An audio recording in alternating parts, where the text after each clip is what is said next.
Hello, everybody. Welcome to the Ben Moskalensky Show. Sorry for the delay. There were some technical difficulties, and there still are, but hopefully we will be able to get some of your calls in. For this momentary delay, there may be some delays between each segment of the show, but hopefully if everything goes as planned, we will actually be able to take calls today. There have been some weird internet issues, and, hopefully we'll be able to resolve them before the show ends. If not, so be it. I will participate with you guys in the next show and via the comments. But to anybody who would like to come in, don't call right now. If you're doing anything right now, don't feel like you're gonna miss out, because there's still an hour of the show left. But if you would like to, write this number down. The number is 719-284-5873 with the PIN 24777. Once again, the number is 719-284-5873 with the PIN 24777. Now let's get into our first topic, which is the Journal of the Survivor. So those of you who are uninformed, and there will be details in the description and comments, and if you have any questions, I will be able to share it with you. To those of you uninformed, the Journal of the Survivor is my first book series, be it not my first book, taking place in the year 2209, going forward with each book. In a first-person perspective from a small girl, or young girl, Hannah Holloway, 9 years old when the book starts, and now 10, who is basically put into this post-apocalyptic world, post-World War III, world's gone to hell. Everything is pretty much going wrong. And it's a first-person perspective of her journeys, if you will, throughout the world while everything, after all these different things happen. And throughout the book, she meets many different people, be it friend or foe. But let me give a short summary. Basically, for details that are relevant to this book, and throughout this, I'd like to say spoiler warning. Massive spoiler warning, not just a spoiler warning, but a huge one. Because I'm going to be talking about a ton of things throughout this book, including the basic premise of Journal of the Survivor 1. At first, Hannah Holloway meets Oliver Crony, and there are many events that will be listed in the book itself as to how all these different things happen. But yeah, she meets Oliver Crony, and over time she assembles a team. Be it Sawyer Houston and his cousin Zoe. That's the team currently, as for after she helps a kind of state militia, if you will, work on a environmental project to try and help the planet, pretty much. A very important one at that. And after this happens, they're arresting a bunch of criminals, because there are tons of people who try to put this effort in the toilet. And one of the ones who was funding this was Oliver Crone, her mortal enemy, if you will. So mortal enemy, yada, yada, yada, gets arrested. But at one point, they get abducted by aliens. And yes, I actually did do this. So, abducted by aliens. I'm not that creative. But they're basically, they find this interesting AI on the ship. An AI is an artificial intelligence, to those of you who don't know. It's meant to, well, actually, it's not meant to do anything as of yet, but Oliver Crone and Hannah Holloway, who are both programmers, well, at least Oliver Crone, he develops the AI for the state militia, pretty much. But the thing is, it breaks Oliver out instead of helping them. And they go throughout the book, and this AI, known as OPS, just becomes too powerful. So they realize they need to, realize that they need to make a counter AI. So Hannah uses the rest of the technology and develops Max, which is not an acronym for anything, her own AI. But the thing is, eventually, Ops betrays Oliver, and starts going on a kind of a world domination thing, if you will. And at this point, Ops has tricked Oliver into thinking he's responsible for the death of his best friend. Again, there are many parts in between. And he basically falls into a depression. I never said this was a little kid's book. So he falls into this depression, And while he's in this low state, like he's drinking and everything else, his older brother John steals all his money and his entire criminal empire out from under his nose. So now Oliver is just totally beyond mad, just completely out for revenge. And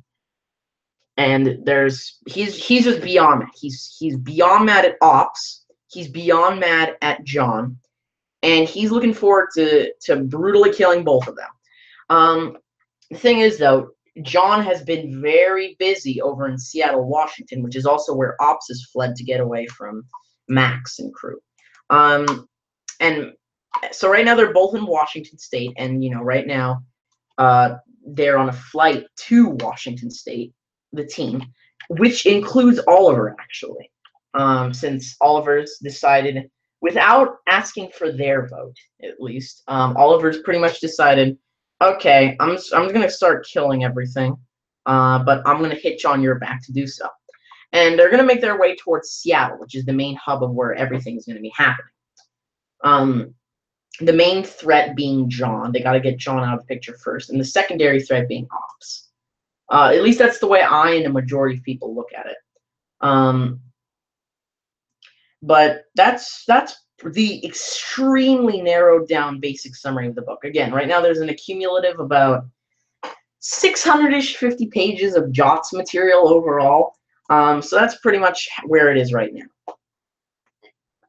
To those of you who want to be a bit more briefed as to what's happening right now in the first draft version of the book, to summarize, Oliver has forced Max to get him a plane ticket as well to go with the rest of them to fly over to Seattle, Washington. And somehow John knows about it. They're not sure about Ops, and Ops has control of the airways going towards Seattle. Again, long story on that. But none of them are really sure how this exactly happened. Because in all fairness, I mean, it makes no sense. How would John know about this? But the reason they were in such a hurry to leave is because John bought out the state militia. So right now, basically, they were being hunted. They had to leave a bit prematurely. And they're about to land in Seattle, but there's already one attempt on their life on the plane as it is. And that's pretty much where things are right now. Now, the Journal of the Survivor fan base is the biggest fan base I have for any of my books. This makes sense, being Journal of the Survivor is also my favorite series of books, considering I have 3 right now. Journal of the Survivor, the most popular and longest of which, Hawker's Memoirs, which will be a duology, and the soon-to-be trilogy, The Hero of the First Island. And I listed them in order when they came out and order of popularity, because almost no one likes Hero of the First Islands. Hawker's Memoirs has a pretty good following, and almost everything I've ever done has less following than Journal of the Survivor. Many people got on from Journal of Survivor Florida, and both charity events I had, more details on that later, were very successful. Sadly, right now we are still having difficulties on the technical end, so right now you cannot call in, but if you missed the number and you would like to call in as soon as things get back up, and you will be informed when that happens. The number is 719-284-5873 with PIN 24777. Once again, the number is 719-284-5873 with PIN 24777. Returning to the topic, which at this point is once again the Journal of the Survivor, not just books, more specifically, the Journal of the Survivor. And that's kind of where things are right now. I mean, at least I can't think of anything. Now, one popular theory throughout the book, and one that I think was very cleverly planned out throughout the book, by the fans, is the fact that Oliver is not going to kill John. That's a really interesting one, because a lot of people are on the assumption that Oliver is going to kill John. And again, this is like an answering fan question, so we have 5 minutes left in this segment. And again, we're extending everything by 2 minutes due to the delay at the beginning. So instead of 3 to 4, it'll be 3:02 to 4:02. Sure, nobody really cares, but hey, if anyone's going to be a bit busy at the very end, there you go. You have your extra 2 minutes to call. So a big theory is that Oliver does not kill John. They start working together again, and albeit I'm sure the terms of their relationship aren't going to be quite as pleasant as originally was before John screwed Oliver. They still think that there's some sort of an alliance since John has grown Oliver's empire to be much bigger than it used to be. This is a really interesting theory because Oliver is one of these 50s-esque, very honorable kind of people. Like, I mean, killing members of your own family, like that's a stretch for anybody, but especially a family man, I guess, if you could call him that, which I kind of wanted to convey in Oliver. But that's a really interesting one, which I don't really want to confirm or deny right now, because since people were bringing that up back in the Jots 1 days, I thought that was really interesting. Another interesting theory, and again, I'm just going to go through kind of theories right now that have been building up since my last Journal of the Survivor segment. Make sure to go check that out on SoundCloud and YouTube in one of my previous shows. Another popular theory, if you will, is the fact that Max is going to betray Hannah and Co. because Max really has no ties to them. This makes a ton of sense to me. And I'm not gonna confirm or deny this time. I'm just gonna list them off and like see in my view like how good some of these sound. But yeah, I'm not really gonna confirm or deny any of this. I mean, this one does make even more sense than the first one. But you know, because Max could be throwing on a charade for the perfect moment when Max can become the new Ops. I mean, heck, who knows? Max could screw him at the end of this one.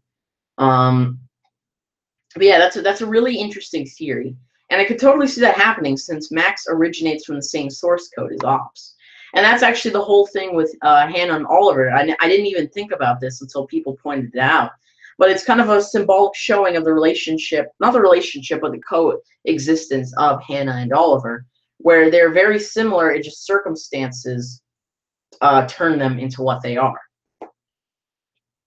Many people would disagree with that. Many people think that Oliver is inherently evil. I personally don't think so myself, and I'm the author. But, I mean, again, you know, you never know until you know, kind of a thing. And there's been nothing written about this. But here's a little summary of Oliver Crone's story. Once again, massive spoilers. For the first couple of years of his life, he was sold into the slave trade, and that's pretty much all he remembers for the first couple of years of his life. He doesn't remember his parents or John or anything. Until the age of 6, his slave traders, they had him as a little chef, if you will, I guess, or at least a wine pourer, at a business meeting, if you will, with Oliver's brother, who he was secretly in contact with, being John.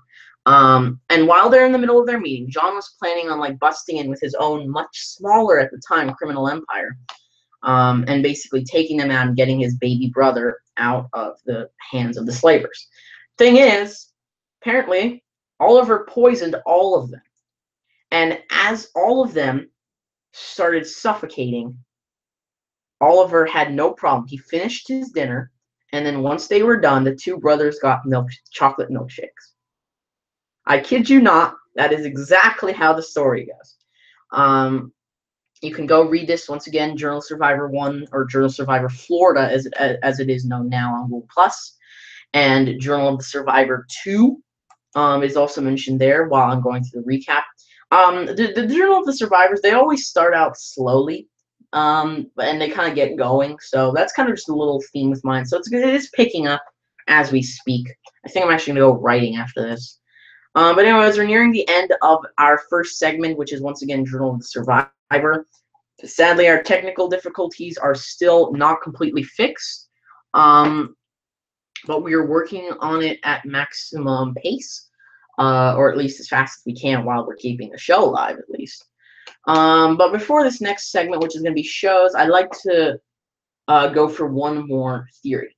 That is being, and this one is completely ridiculous, that Max is alive.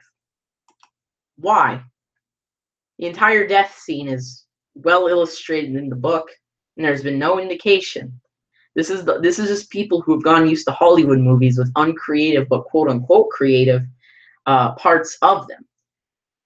I mean, I'd be very surprised if anything leads me to do that. So, but then again, never know until Jots is over, I guess. Anyways, it is 43 minutes to the hour. We are now going to be moving on to our second segment, which is shows and more like what gets a show good ratings and not good ratings. And the reason I decided to do this segment is because right now I'm watching Breaking Bad.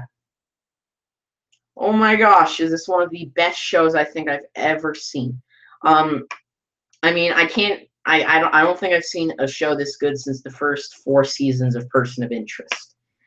And man, oh man, is it just amazing. The characters are so well thought out. It's creative.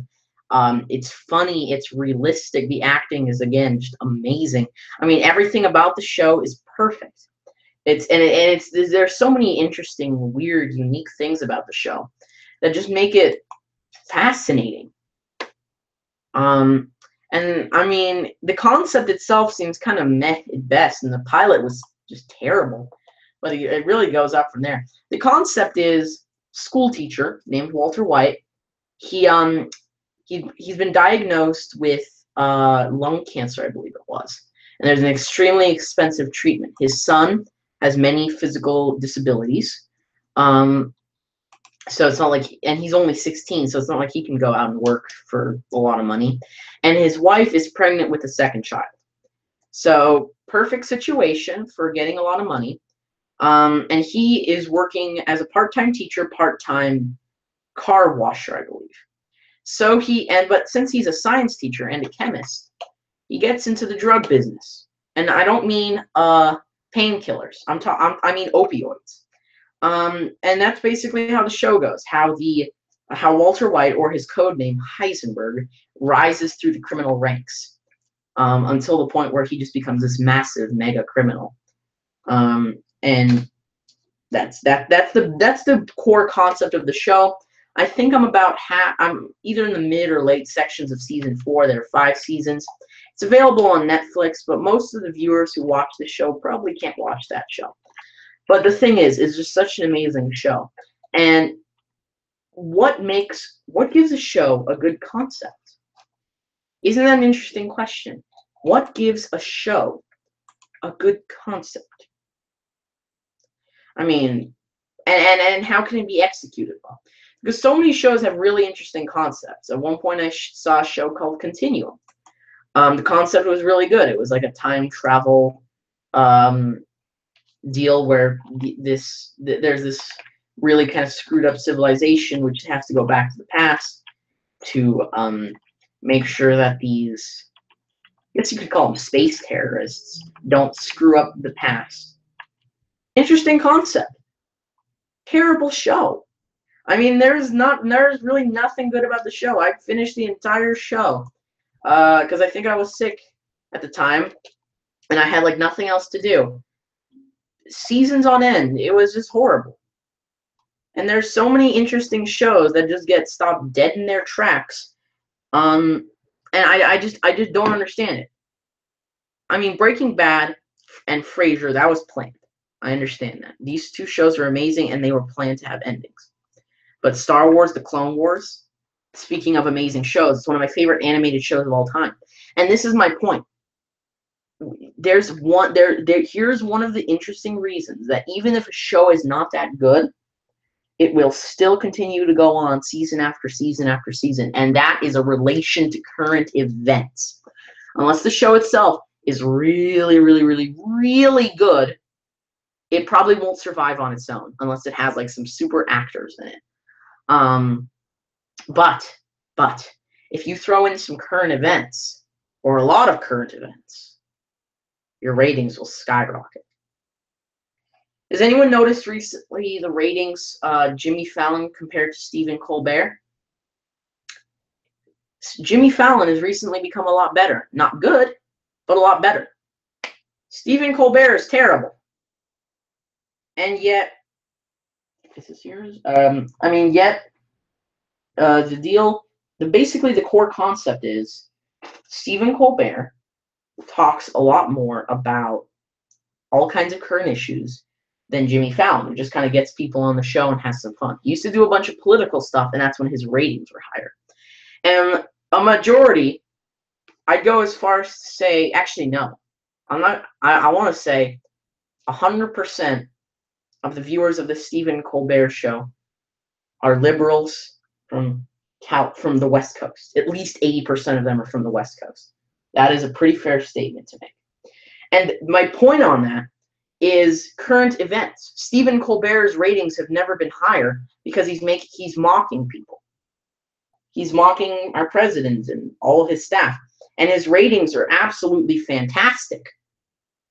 Meanwhile, Jimmy Fallon is out there creating some actually good content, like Star Wars characters sing Smash Mouth's All-Star. That really top-tier content. And, you know, Mike Tyson plays Punch-Out. Stuff like that. And where are his ratings? In the toilet. And, of course, he's not going to get kicked off the air because he's Jimmy Fallon. He's the biggest name in this entire industry. I mean, he would have to screw up so royally to get his name off the air. And I'm not going to talk about the whole sabotage thing with Jay Leno. That's its own separate show. How who was, I believe NBC has Jimmy Fallon. Don't quote me on that, but to those of you who don't know, the Tonight Show with Jimmy Fallon used to be the Tonight Show with Jay Leno for I believe it was 2 decades or more. And there's a key primal difference between the Tonight Show with Jay Leno and the Tonight Show with Jimmy Fallon. The Jay Leno show was funny. It was really funny. The thing is, though, and by the way, at this point, the ratings were never higher. Jay Leno, near the end of his career, the ratings were just skyrocketing off the face of the earth. Jay Leno was canceled at the height of his career. Why, might you ask? Did he quit? Did they fire him because he did something inappropriate? Nope. He made a bunch of politically oriented jokes that don't align with the people who owned him. He is a conservative, and he made a ton of jokes against Obama. And bye, Jay Leno. 20 years, highest ratings of all time. Bye. We're going to get a corporate chill out, which is not as good. And that's my point, because I'm not sure if Jay Leno ever did this, but I know that Jimmy Fallon hosted the Golden Globes. And those were just about as good as his show used to be. And this is my point. If you zero in on, unless your show is really good or you have super actors, unless your show zeroes in on something that is already relevant, you're going to fade out. That's it. Think about it. It makes perfect sense. How come there are all these shows in Chicago all of a sudden? Because all this political, racially oriented conversation is all around cities like Chicago, Detroit, San Fran. All these things are current and popular events, and all these shows are springing up about these topics all of a sudden. Because people realize this. That it's not about, it's at this point, you don't have to be a good show to keep going. You just need to have the words, the key words. And this kind of ties back to a much larger, a much broader segment regarding, well, pretty much everything. Like as YouTube as an example. If you zero in on specific keywords, boom, you get on trending. Stephen Colbert is on trending every other day. Even though nothing he says is funny, it's funny, it's rude, it's disrespectful, it's not funny, it's definitely not funny. There's nothing good about Stephen Colbert. If anyone's looking for a good show to watch anything. Just don't watch Stephen Colbert. It sucks. You want to watch a good reality show? I don't know, a soap opera or something. I don't like those things myself, but heck, better than Stephen Colbert. Heck, even go watch Jimmy Fallon. Or something of the sort. I think he's the best of them right now because he's still corporately shilling out, just not as bad as, say, Kimmel, Colbert, Noah, Oliver, and so on. John Oliver, of course. you wouldn't catch the Oliver in my book caught dead with the keyword liberal. But yeah, sadly, these stupid technical issues are still not going away. Might even have to scrap this episode if things don't turn out well. Unbelievable. But anyways, 5 minutes left till the end of this segment, which is once again shows and what makes them good and how they get popular. Another point I'd like to address is the ever illuminescent fact of, first of all, popularity of a certain subject, and second of all, how much you exploit it. That's not one that most people think about. How come some YouTubers that people haven't heard of, they exploit the algorithms one time, they have one really popular video or one popular series of videos, and then the rest of them go kaput. This applies to shows as well, just not as frequently as YouTubers, but still applies to shows. There's some episodes of shows that are really popular in contrast to some other episodes that might be better or might have the same topic, which aren't directly paralleling it, or even somewhat paralleling it. It's just a completely different field. That is because of the relevancy of the topic, and B, how much you exploit it,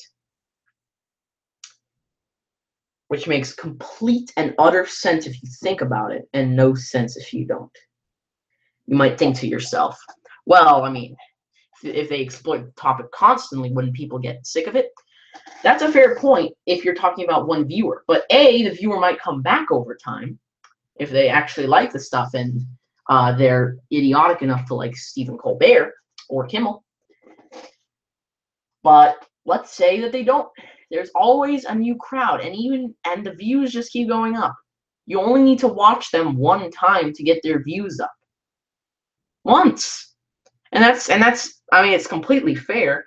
And I mean, to some extent, people with no talent, like Stephen Colbert, get lucky with that system, but it is a fair system.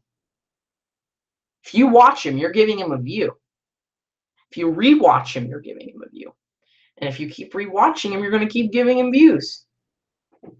And this is my point, that nowadays, we are actually sacrificing our own entertainment for garbage.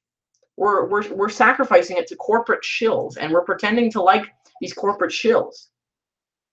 Didn't you enjoy the days better when we had movies that had no big political message? And during my free-for-all section, which is coming up here in 2 minutes, which hopefully someone can call into, during that section, I want to be addressing a bit my top 10 video games and movies of 2016. So hopefully I'll be able to go over that list and, you know, hopefully get someone's opinions, be it on the show or not. At least the live aspect of it, or yeah, the live aspect of it. Maybe someone will comment, or perhaps I'll get a text or a comment on the live feed. I mean, you never know.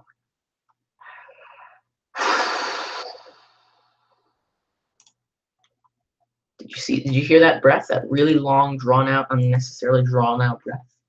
That was about as entertaining as all these shows nowadays. And this is my point. It gets sickening. We have all these political messages, all this stuff with these video games and shows and movies and this. It's getting sickening. We need to go back to the days of Breaking Bad. We got to go back to the days of Person of Interest. Sure, they can have a deep philosophical message, but unless it's a specifically politically oriented show, stay away from these big, deep topics all the time. It gets boring, it gets old, it gets repetitive, and people stop liking it.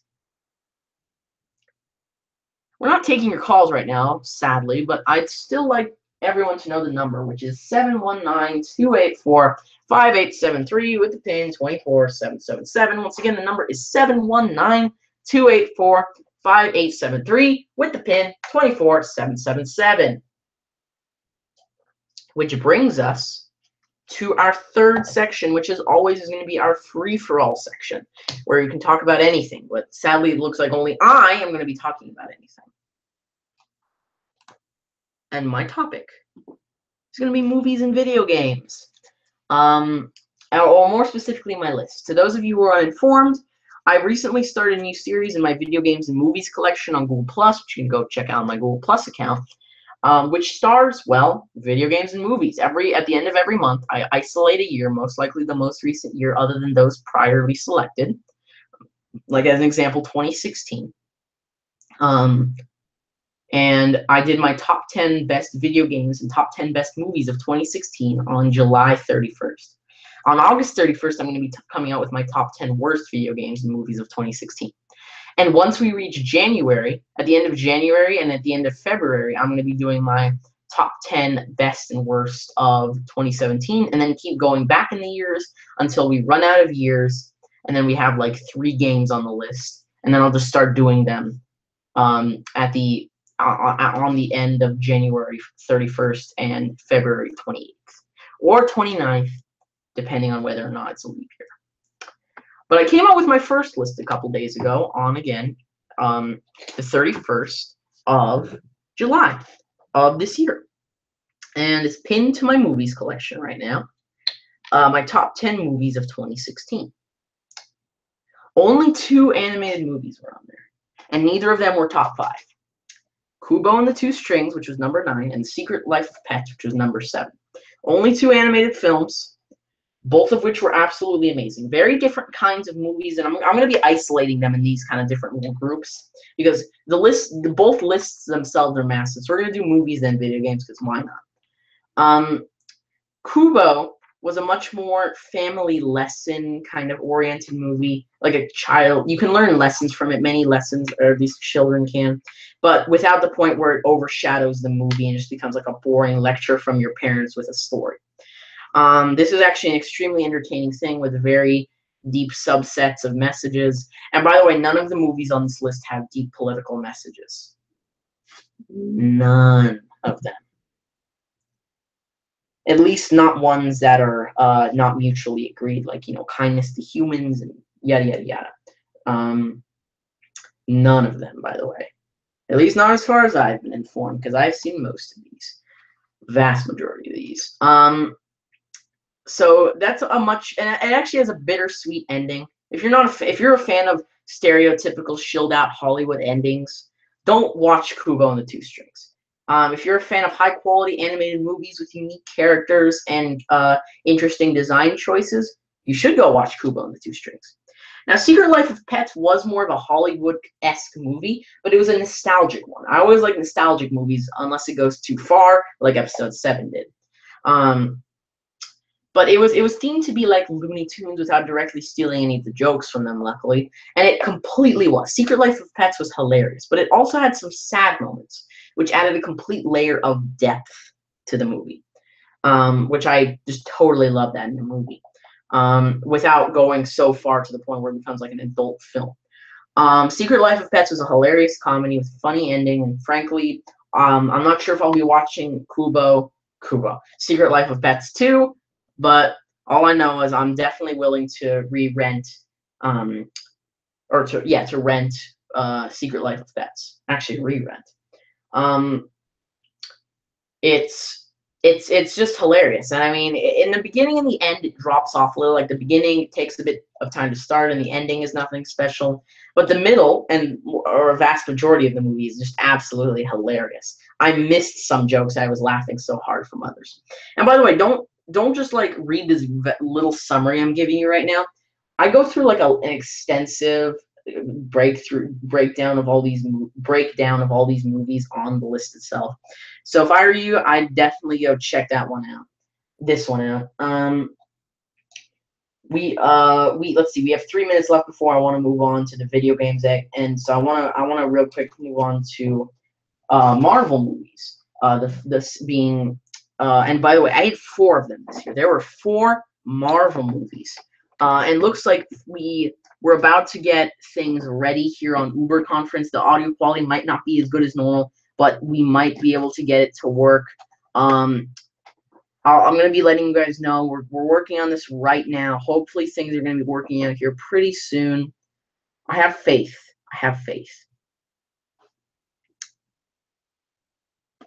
So, meanwhile, let's move on here. Number 6 was Captain America: Civil War, because that was just that was more of just a climax. The reason it was there was all this great and fun climax and everything else. And I mean that was just great. And the movie itself was pretty good in general, other than some small parts, which again I isolated in the thing itself. Weird. Sorry, these glitches. We're gonna try. We're still working on getting it up in Atom. Hopefully it'll happen sometime today. But if not, I'm sure there won't be any glitches on the next show, or certainly I hope so. Number 5 was Deadpool, which was absolutely hilarious. I mean, there's really no reason other than the fact that it was hilarious. The only reason it's not higher on my list is because, well, it's rated R, which was completely unnecessary.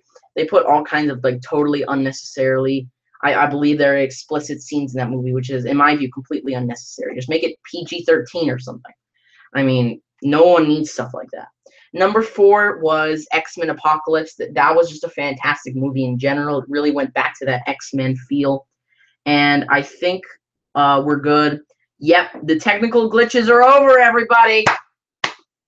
Anyways, to those of you who want to call in, the number is 719-284-5873 with the pin 24777. Once again, the number is 719-284-5873 with the pin 24777. We can finally take your calls. Anyway, if you don't have enough time to deeply analyze the rest of the movies on this list, so I'm just going to read them off. Number 10, Star Trek Beyond. Number 8, Independence Day Resurgence. Number 3, Arrival. And number 1, Rogue One, A Star Wars Story. Now, sadly, again, we didn't have time to go through the entire list in depth. But we are going to get to video games now.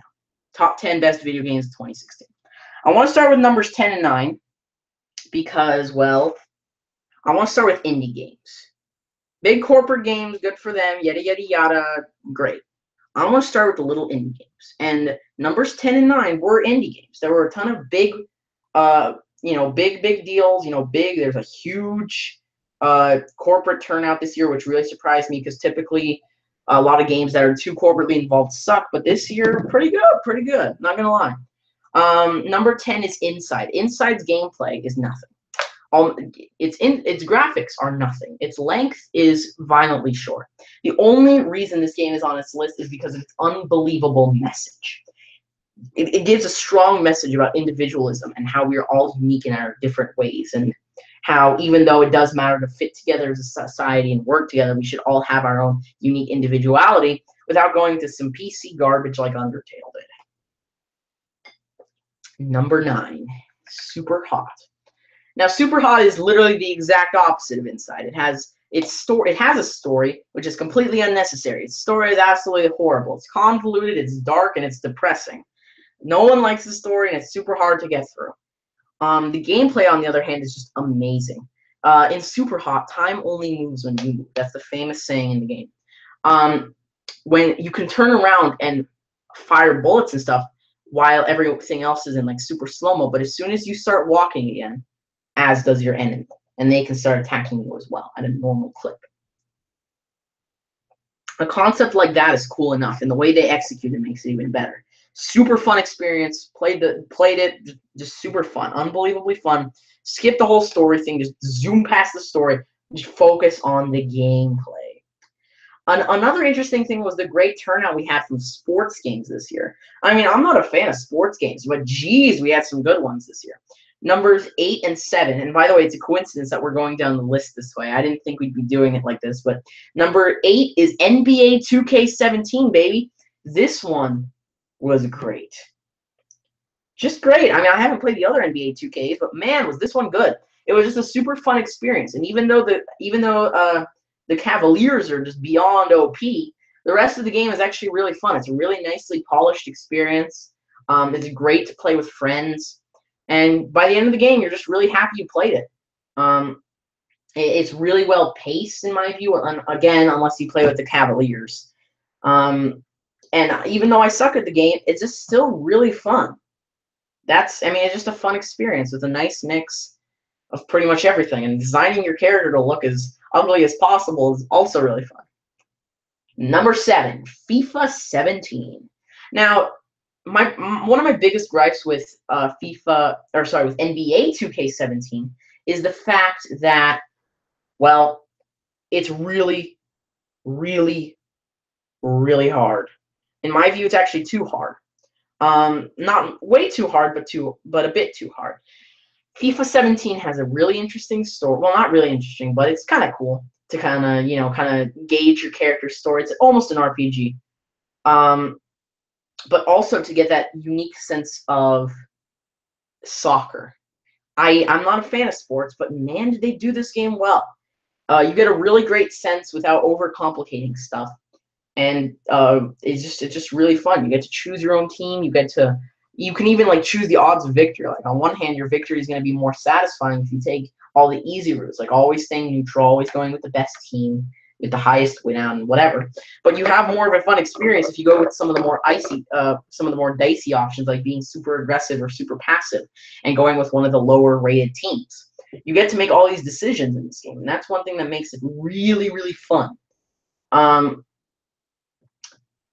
Now we're going to be jumping into our fictional games, and looks like, yeah, we have 4 minutes left in the segment, so hopefully we have time.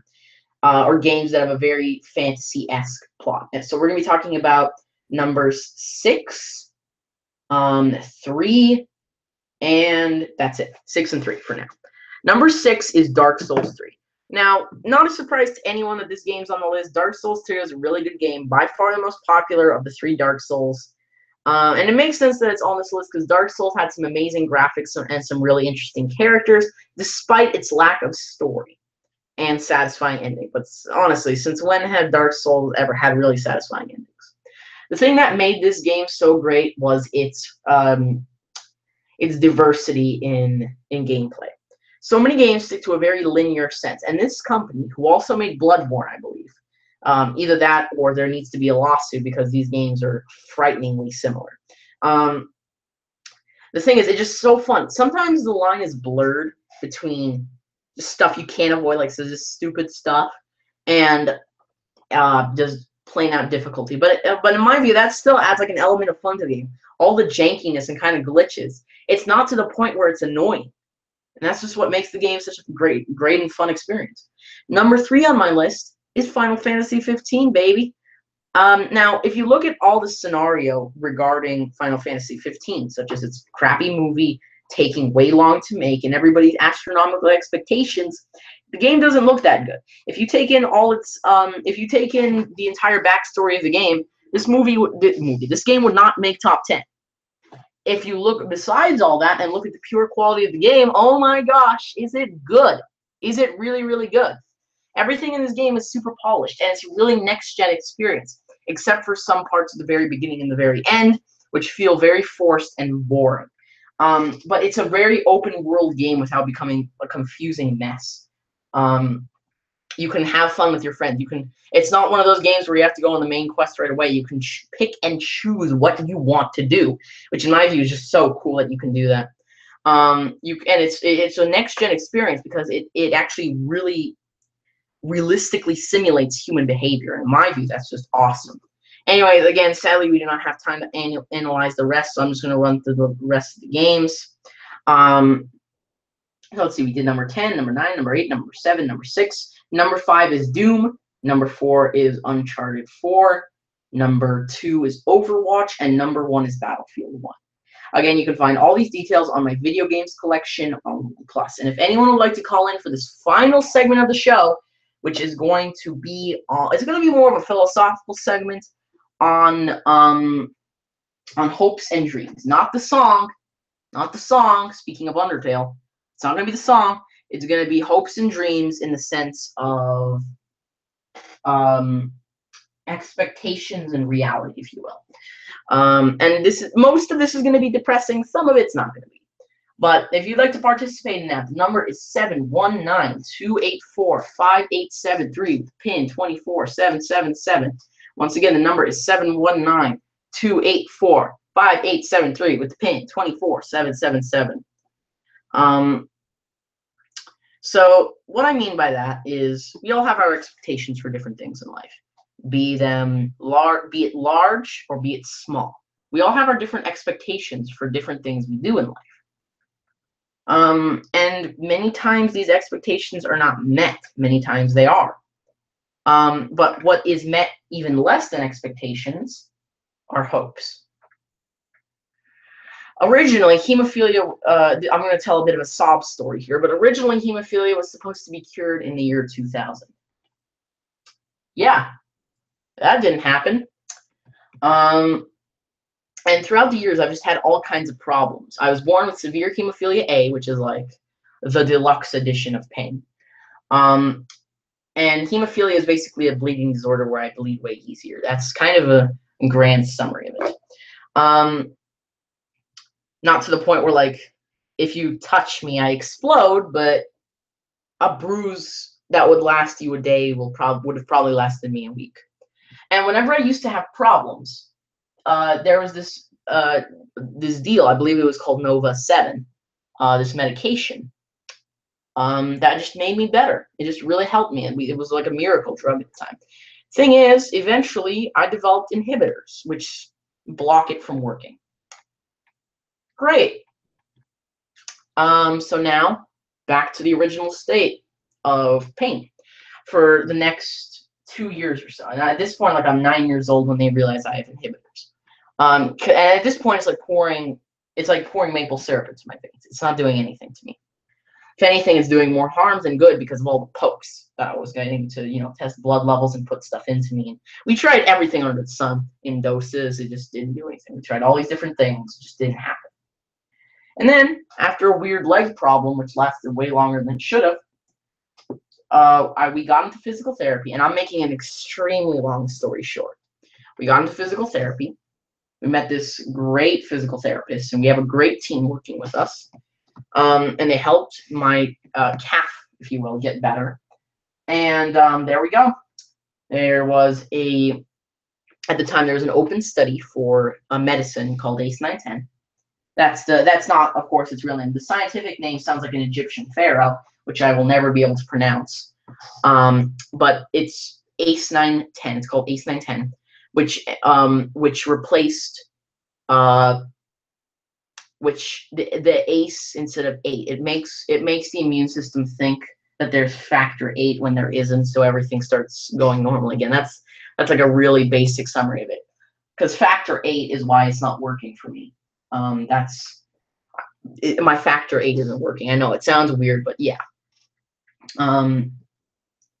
So that's basically it. I started going on to this treatment thing, and my parents said I'm not going to be a guinea pig, but they were in stage 3 of human trials when they started on me. So it's not like this is some brand new innovation. And they started working on me, and it worked like a charm. And we started July 22nd, and of 2016, and on August 5th, we got the results, and I pretty much no longer had hemophilia. And now I just have to get a subcutaneous shot every week. Subcutaneous, by the way, to those of you who don't know, means not in the vein, because they already had cures that go in the vein. But no, we're not doing that. So I can do it pretty much wherever, as long as I don't go for the vein, like in the fat as an example, like belly fat. And I take it every week, and I'm fine. It's an extremely small needle, and the entire process is over in 10-15 minutes. And that's more set up than the actual poke itself. My dad does it to me at home. And then I'm good.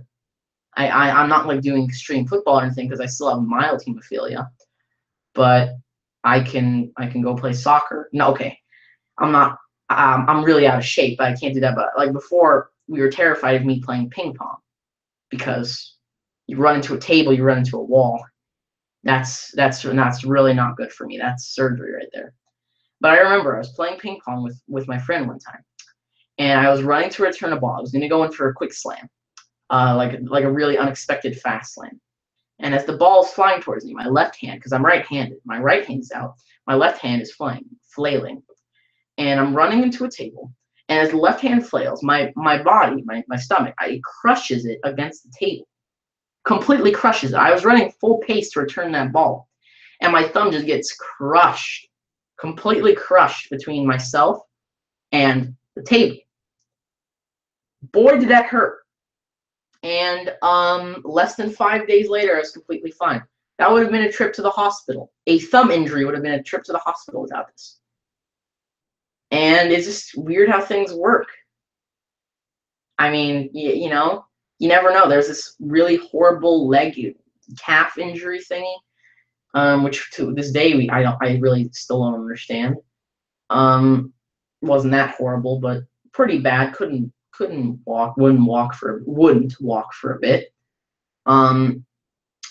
And this thing led us to meet a physical therapist who knew a doctor who was into this project, or who was deeply invested into this project. They needed a couple people in my age group.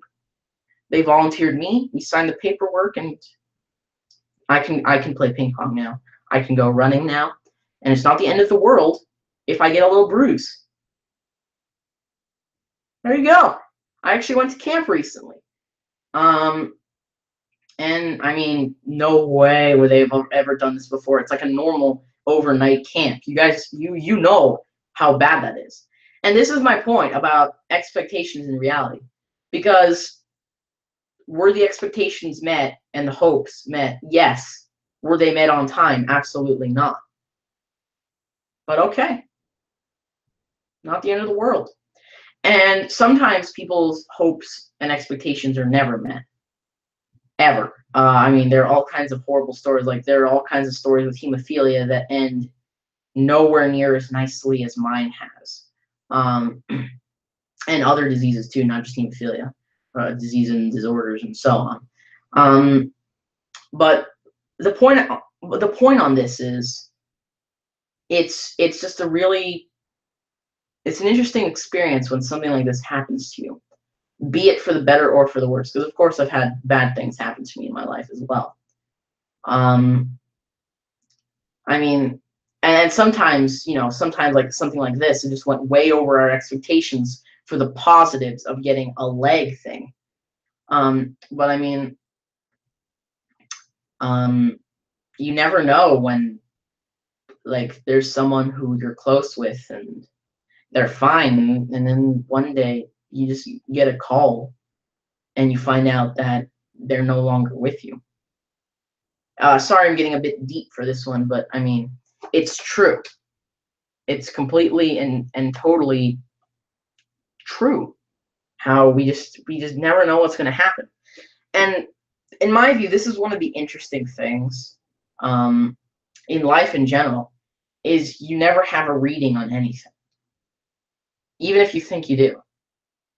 I remember I took my SBA, which is in my school district. It's basically the end of year test. It's the one and only best number one test. That's really the only way to describe it. And I thought for sure, even though I had great grades throughout the year, I thought for sure I had just completely flunked. And I was terrified.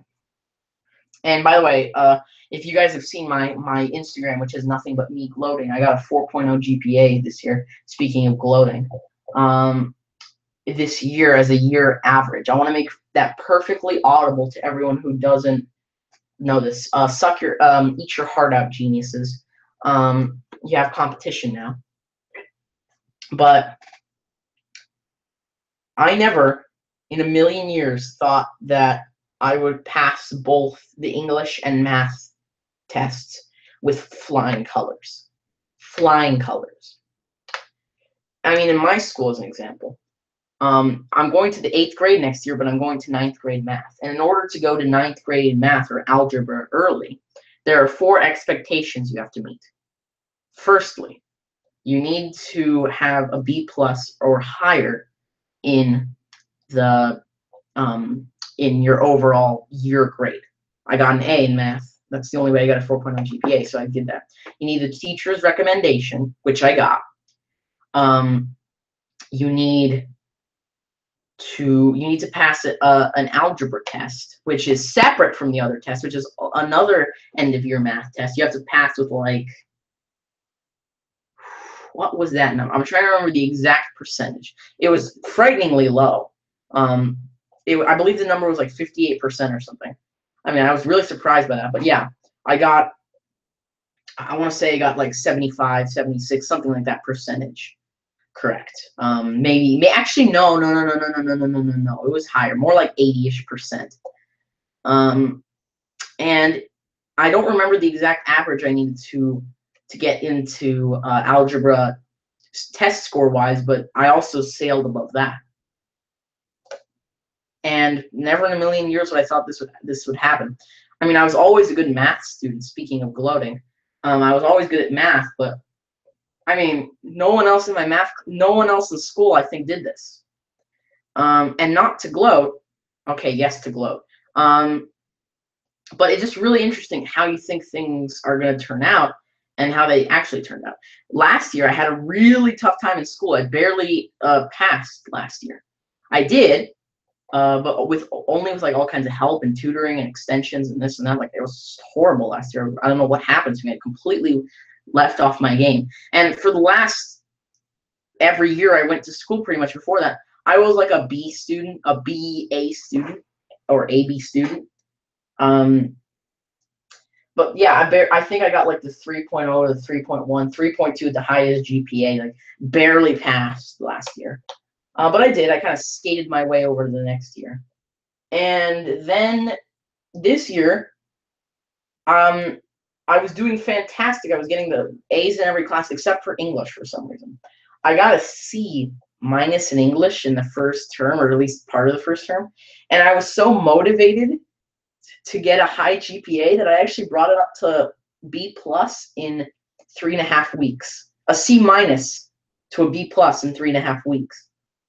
And then I got a 3.9. I got a 3.9 GPA in that term and a 4.0 in the rest. And this is my point: how you never understand expectations. Like, I mean, I've had all kinds of horrible things happen to me out of the blue, like completely random injuries, bad news coming to me, just all kinds of just totally unexpected bad things happen to me, just completely randomly.